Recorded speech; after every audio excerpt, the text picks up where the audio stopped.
వర్ణిక అంటే ఇంక మీకు పంచప్రాణాలు అంతే. ఇక అంతే, నాకు ఇల్లు, నా గేము, ఇప్పుడు నా హెల్త్, అంతే సార్. ఇప్పుడు హెల్త్ మీద పడ్డారా? హెల్త్ మరి ఇప్పుడు 50 40 దాటిన హెల్త్ లేకపోతే ఓకే, ఇంకా హెల్త్ వదిలేశారు. హెల్త్ లేదనుకో హెల్త్ వెళ్ళిపోయాడు అనుకుంటారు ఇంకా. అంటే ఇప్పుడు సిచ్యువేషన్స్ అంత దీనిగా లేవు కదా. ఇప్పుడు ప్రెషర్డ్ లైఫ్లో పోస్ట్ కోవిడ్ థింగ్స్, ఏ రాత్రిపూట హార్ట్ అటాక్లు, ఇవన్నీ మనం హెల్తీగా లేవనుకోండి, we can't face it. After COVID ఈ సంవత్సరం కూడా మా వినాయక చవితి చేశాము అంటే ఎంతోమంది ఎంతో సరదాగా ఆడవాళ్ళు, ఇంట్లో వాళ్ళు అందరూ 2 సంవత్సరాలు ఎలా గడిపారంటే వాళ్ళ ఇళ్ళల్లో ఎవరో ఒక సంబంధితులు పోయి, ప్రతి ఫ్యామిలీలో ఏదో ఒక డిజాస్టర్, ప్రతి ఫ్యామిలీ ఏదో వెలితి, కావాల్సిన వాళ్ళు చనిపోయారు. ఇట్లాంటి సిచ్యువేషన్లో మళ్ళీ మేము ఆ ఊరు వెళ్ళి, నేను వెళ్ళి వినాయక చవితి చేసినప్పుడు ఈ సంవత్సరం ఆడవాళ్ళందరికి చేతులైతే దండం పెట్టాలండి.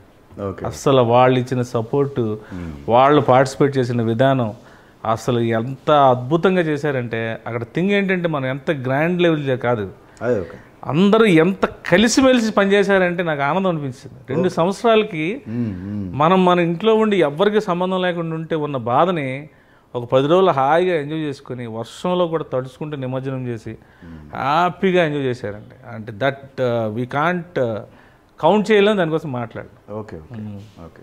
అంటే ఫస్ట్ టైం ఆ 3 వీధుల్లోనే వినాయక చవితి చేస్తాము. ఫస్ట్ టైం మా ఊర్లో వాళ్ళంతా మా వీధిలో నువ్వు ఎందుకు లేవు బాబు అని చాలామంది పెద్దవాళ్ళు అన్నారు. ఓకే, ఇంత ఘనంగా అందరినీ సమకూర్చి అందరితో సరదాగా గడిపే అవకాశం మాకు లేదు, మీ 3 వీధుల్లో చేసుకుంటాను, మా వీధిలో ఎందుకు సీనిబాబు లేడు అని అందరూ. Okay okay. అంటే అది మిస్ అయితేనే తెలుస్తుంది ఆ బాధ. అవును. కానీ ఇండస్ట్రీలో మీకు ప్రభాస్ గారే కాకుండా ఇప్పుడు ఎన్టీఆర్ గారు తీసుకుందామండి, చూడండి ఆ రోజు ఫస్ట్ ఆ టైంలో ఫోన్ చేయటం ఆయన ప్రతి ఒక్కళ్ళు, నాకు ఎవరు అలా చూడరండి. ఫస్ట్ ఆఫ్ ఆల్ అసలు నేను కూడా మాట ఆడను, మనం తీసుకోకూడదు ఆ మాట ముందు. మేము తెలంగాణ, మీ ఆంధ్ర, మేము చెన్నై, మీ కేరళం, ఇవి ఉండవు, సొల్లు సుధానం నాకు ఉండదు. ఓకే, ఉన్న పని ఏదో హాయిగా ఎంజాయ్ చేసుకోవాలా, హ్యాపీగా ఉండాలా. అవుట్డోర్ వెళ్ళామంటే అందరితో సరదాగా గడపాలి. ఇప్పుడు మేము కమలాపురం ఎక్కడికైనా వెళ్ళాం అనుకోండి, ఎవరో ఇంటికి 1000 రూపాయలు ఇచ్చి, అమ్మ మంచి నాటుకోడి తీసుకురా వండి, నీకు ఎందుకు బాబు 1000 రూపాయలు, నేను వండితే పెడతాను, నువ్వు తిను అంటారు. లేదమ్మా అని చెప్పి వాళ్ళు సరదాగా వాళ్ళకి వంట చేయించి అందరితో కలిపి అలాగ 10 రోజులు షూటింగ్ తర్వాత వాళ్ళు మాతో కలిసిపోయి, ఇట్లాంటివే తప్ప మనం అది ఎనాలు ఉంటుంది సార్. ఇది లేదు అంటే ఇంకా గొప్ప విషయం ఏంటంటే ఆయన మీకు ఫ్లైట్ టికెట్ వేసి బెంగళూరు అందరూ కదా, ఒకళ్ళని కాదు. దర్శన్ గారు కూడా బృందావనం కన్నడ సినిమా చేస్తున్నప్పుడు ఎవ్రీ డే క్యారేజ్, ఆ రోజు remuneration 25,000 cash and mansion house half. అది ఎందుకు మళ్ళీ నేను తాగుతాను కదా రోజు. అది ఆయన ఏంటి అప్పుడు సూపర్ స్టార్, దర్శన్ అనేది సూపర్ స్టార్. Okay okay. మనం ఏదో చిన్న క్యారెక్టర్. అజయ్ గారు మెయిన్ వెళ్ళినప్పుడు వాడికంటే ఓకే, వాడితో పాటు ఆయనకి రూమ్ ఉండేది, నాకు వెళ్ళిన వేరే రూమ్ ఉండేది, నా క్యారేజ్ వచ్చేది సపరేట్గా. అంటే ఆయనకు నచ్చి, నేను నేను సరదాగా మాట్లాడతాను, అన్ని సరదాగా జోకులు వేసుకుని, ఏవి మనం ఇది దగ్గర నుంచి ఇక్కడ ప్రభాస్ గారి తాలూకు కాబట్టి మనం అక్కడికి వెళ్ళకూడదు, ఇది ఎప్పుడు లేదు, నాకు రాదు. Okay okay. ఆయన కూడా ఎప్పుడు ఏవి పట్టించుకోరు. ఇప్పటికీ ఎలా ఉంది ఎన్టీఆర్ గారితో మీరే? మనకి అస్సలు ఆయన మనకి ఏం ప్రాబ్లం ఉంటుందండి. అదే ఇప్పుడు నేను షూటింగ్ తప్ప వేరేగా వెళ్ళి ఏమి మాట్లాడాలి అవి నాకు తెలియవు. అండ్ ప్యాంపరింగ్ నాకు రాదు. సరదాగా ఉండడం కోసమే నేను ఉన్నాను అంతే. ఎప్పుడు ఏ హీరోలతో కూడా నేను ఎప్పుడు సన్నిహితంగానే, పెద్ద పెద్ద క్యారెక్టర్ ఆర్టిస్టులు, నాజర్ గారు, వాళ్ళు పెద్ద కోట గారు, బ్రహ్మానందం గారు, నాకు రఘుబాబు గారు, అందరితోనే సరదాగా వెళ్ళి రావడం అంతే. వెళ్ళామా, మధ్యాహ్నం లంచ్ ఆయనతో చేసుకున్నాం, సాయంత్రం ప్యాకప్ అయిందా, అవుట్డోర్ అయితే కూర్చొని సరదాగా అప్పుడు ఉన్నాం. ఇప్పుడు ఆ హ్యాబిట్ లేదు కాబట్టి హాయిగా రిలాక్స్గా పడుకొని తినడం, ఎక్సర్సైజ్ చేసుకోవడం, దట్స్ ఇట్. Okay okay. మీ ఛత్రపతి సినిమా టైంకి క్యారవాన్స్ కల్చర్ రాలేదా? లేదు. అప్పుడు మనకి వాణి అవుట్డోర్ యూనిట్ జనరేటర్ మధ్యలో చిన్న ప్రొవిడెన్స్ ఉండేది, అక్కడ ఒక ఏసీ ఉండేది, చిన్న బెడ్ ఉండేది, మీ అంత బెడ్ ఉండేది. ఓకే. అక్కడే బాగా అలసిపోతారు రాజమౌళి గారు కానీ, ప్రభాస్ గారు కానీ, బాగోల్ ప్రసాద్ గారు కానీ. Okay okay. వీళ్ళకి ఎవరికైనా అదొక్కటే. రాజమౌళి గారు 1 షాట్ అంటే ఆయన వచ్చేవారు కాదు. ఓకే. బాబుకి ఎప్పుడైనా మధ్యాహ్నం లంచ్ బ్రేక్లో ఏమైనా రెస్ట్ కావాలంటే హాఫ్ అన్ అవర్ టైం దొరికితే అంతే. అదొక్కటే క్యారవాన్, ఇంక నో క్యారవాన్ అట్ ఆల్. ఎక్కడా లేవు క్యారవెన్స్. అసలు మొత్తానికి సముద్రంలో పోయి పోసేసుకున్నారు. మరి ఏం చేస్తాం జనాలు ఉంటే. కొన్ని సిచ్యువేషన్స్ అలాగే వస్తాయి. కొన్ని ప్రాబ్లమ్స్ ఎలా ఉంటాయంటే మనం ఎవరితో చెప్పుకోలేము, ఉండలేము. అంతమంది జనం వచ్చేసారండి మధ్యాహ్నానిక కరుడు వచ్చింది. నెల్లూరు అవుట్డోర్లో రాజమౌళి గారు ప్రభాస్ గారు షూటింగ్ అంటే జనాలు ఎలా ఉంటారు? మీరెవరు అప్పటికి తెలియకుండా కదా జరుగుతుంది అక్కడ షూటింగ్? అప్పటికి జరుగుతున్నాయి. నెల్లూరు మేము ఫ్యాక్టరీలో షూటింగ్ జరుగుతూ ఉంది. అక్కడి నుంచి బీచ్ రోడ్కి షిఫ్ట్ అయినాం.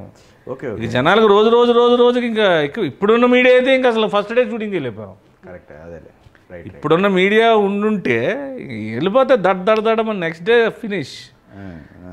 బాహుబలిలో కర్నూలులో షూటింగ్ చేయగలిగారు, ఆపేశారు కదా. అవును, చేయలేరు, ఇంపాసిబుల్. సో మీరు మొత్తం ఆయనతో ట్రావెల్ అయినప్పుడు ఆయన బలం బలహీనత అంటే ఏం చెప్తారు? మంచితనమే. రెండు అయ్యేనా? మంచితనం అంతే. మంచితనం అంటే పిచ్చి. Okay okay. మంచిగా ఉండాలి, మంచిగా హ్యాపీగా ఉండాలి, ఎటువంటి నెగిటివ్ థింగ్స్ ఉండకూడదు. ఓకే. మంచితనం. కొంతమంది ఆ మంచితనం ఎందుకు అంటారు, అయినా ఆయన పట్టించుకోరు. ఇంకంతే, అది ఫిక్స్, అది బ్లడ్లో వెళ్ళిపోయింది అది. Okay okay. మంచితనం తప్ప అదే చిన్నతనమో చిలిపితనమో ఏ తనం అనుకున్నా సరే ఇంకంతే అది. కానీ చుట్టూ కొంతమంది ఉన్నారండి, ఆ వ్యక్తులు ఎప్పటికప్పుడు దగ్గర అవుతున్నారే, బాగా దగ్గర అవుతున్నారు, సన్నిహితం అవుతున్నారే అనే ఫీలింగ్లో కొంచెం దూరంగా పెట్టాలని కొన్ని ఉంటాయి. కొన్ని వాటన్నిటిని కూడా మీరు ఎదుర్కొనే వాళ్ళ, స్పోర్టివ్గా ఉండేవాళ్ళ? అయ్యే ఉండవండి. Okay okay. నిజాయితీకి ఇప్పుడు ఎందుకు ఎగ్జాంపుల్ బ్రహ్మానంద్ గారు కానీ వేరే వాళ్ళు కానీ ఎవరైనా బ్రహ్మానందం గారికి ఈడు వేస్ట్, ఈడు పనికిరాడు అనుకుంటే అక్కడ పడిపోతాయి. వీళ్ళ విషయం ఉందనుకుంటే ఆయన ఇచ్చిన సపోర్ట్ ఇంకెవరివ్వరు. ఇప్పుడు పలానా అంజు దగ్గర విషయం ఉంది, డెడికేటెడ్గా ఉన్నాడు, వాళ్ళ రిచ్ ఫ్యామిలీస్ వచ్చిన షూటింగ్ అంటే చచ్చిపోతున్నాడు అనేది తెలిసిపోతుంది. మనం అందరినీ జడ్జ్ చేయలేం. Correct correct. అందరూ మంచి వాళ్ళు అనుకుంటాం, అవును, అందరికీ జడ్జ్ చేయలేం.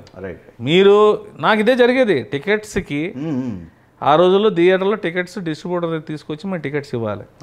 ఈ రోజులో ఆన్లైన్ బుకింగ్లు ఇంత ఫెసిలిటీస్ అప్పుడు లేవు. 20 టికెట్లు 20 మందికి నేను కావాలని తీసుకొచ్చి టికెట్లు ఇచ్చిన 21 కూడా వచ్చి మాత్రం మాకు టికెట్ ఇవ్వలేదు అంటాడు.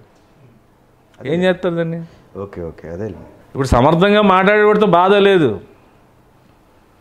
సమర్థంగా మాట్లాడినోడు బాధపడతాడు ఫస్ట్. ఓకే. 20 మందికి ఇచ్చానా 21కి ఇవ్వకపోతాడు బొక్క అని అనుకుంటే గొడవ లేదు.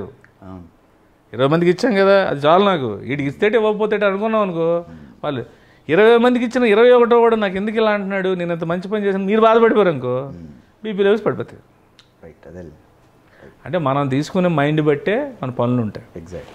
కానీ మీరు ఒక స్టేట్మెంట్ ఇచ్చారు ఆ టైంలో ఆయన దగ్గర, ఆయన ప్రభాస్ గారి దగ్గర ఉన్నంత వరకు కూడా చాలా విషయాలు, అంటే ఈ ఇండస్ట్రీ ఇలా ఉంటుందా అనే చాలా విషయాల్లో నేను నేర్చుకోగలిగాను.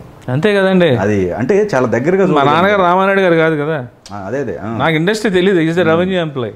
రైట్. అంటే ఐ డోంట్ నో యాక్టర్ అవ్వాలంటే ఎలా ఉండాలని నాకు తెలియదు. ఇప్పుడు కొంతమంది ఉన్నారు, ఇప్పుడు ఓకే ఓకే, వాళ్ళు బాగున్నా బాగలేకపోయినా వాళ్ళకి ఏదో క్యారెక్టర్, ఆ క్యారెక్టర్ ఈ క్యారెక్టర్తో వచ్చేస్తారు. టాలెంట్తో కూడా సంబంధం కాదు. అవును కదా, అంతే అదే దాని మీనింగ్ అదే అదే. అంతే, టాలెంట్ సంబంధం కాదు. ఇప్పుడు డైరెక్ట్గా ఈయన హీరోగా ప్రజెంట్ చేస్తే బాగోదని నెగిటివ్ క్యారెక్టర్ని తీసుకొస్తారు. దీస్ ఆర్ ఆల్ కుటుంబం, ఈ కుటుంబంలో జరుగుతూ ఉంటాయి, దానికోసం అని కాదు. ఇదే పర్టికులర్ అనేది అనుకుంటే జరగదు ఇక్కడ. రైట్. ఓకే.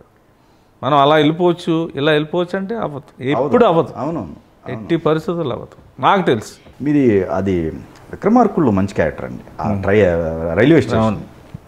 అవునండి, ఇప్పటికీ నాకు చాలామంది అదే అంటారు. ఎందుకు మీరు రియల్గా దెబ్బలు తీసుకోవాల్సిన అవసరం ఎందుకు వచ్చింది అది?